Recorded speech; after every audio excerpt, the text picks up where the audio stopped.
आज 5 साल पूरे हो चुके हैं। 14 फरवरी का दिन 2019 में वो कभी भूल नहीं सकता जब पुलवामा का जो हादसा हुआ था और हमारे जवानों को याद करते हुए प्रधानमंत्री नरेंद्र मोदी की तरफ से एक पोस्ट डाला गया है जहां पर वो भी याद कर रहे हैं, saying that the sacrifice of our nation will always be remembered.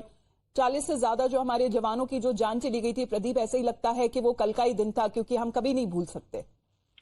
बिल्कुल आपने सही कहा कि ये दर्दनाक हादसा था 5 वर्ष पहले, जब सीआरपीएफ की कॉन्वॉय जो थी जम्मू से श्रीनगर की ओर जा रही थी। जैसे ही वो लखपोरा पुलवामा पहुंचती है उस समय एक आतंकवादी हमला करते हैं।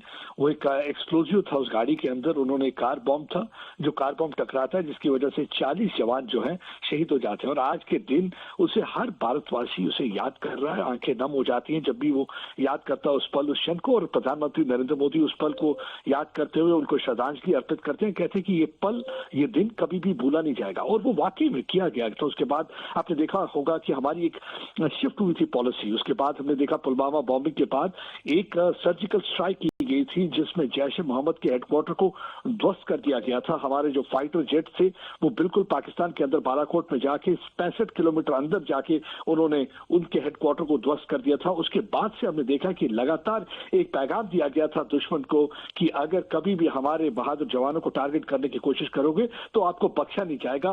5 वर्ष हो चुके हैं, लेकिन आज भी आप देख सकते हैं कि जब भी भारतीय को याद करता है उस तो आंखें उनकी नम हो जाती है, क्योंकि वो पल कोई भी भारतीय भूल नहीं सकता। लेकिन उसके बाद जो बदलाव आया, जो नीति में, जो सोच में और जो पैराडाइम शिफ्ट सिक्योरिटी ऑपरेटिव्स में देखने को मिला, मेरे ख्याल से दुश्मन आज भी काम चाहता होगा जब वो उस बालाकोट सर्जिकल स्ट्राइक को याद करता है, क्योंकि उसे मालूम है कि ये भारत जो है 21वीं सदी का भारत है, ये वो टिट फॉर टैट रिस्पॉन्स में बिलीव नहीं करता। अगर उनके जवानों को या उनके किसी भी रिहायशी को टारगेट किया जाएगा तो प्रधानमंत्री Narendra Modi he has posted on x and I quote, I pay homage to the brave heroes who were martyred in Pulwama. Their service and sacrifice for our nation will always be remembered. With that, we head into a short break.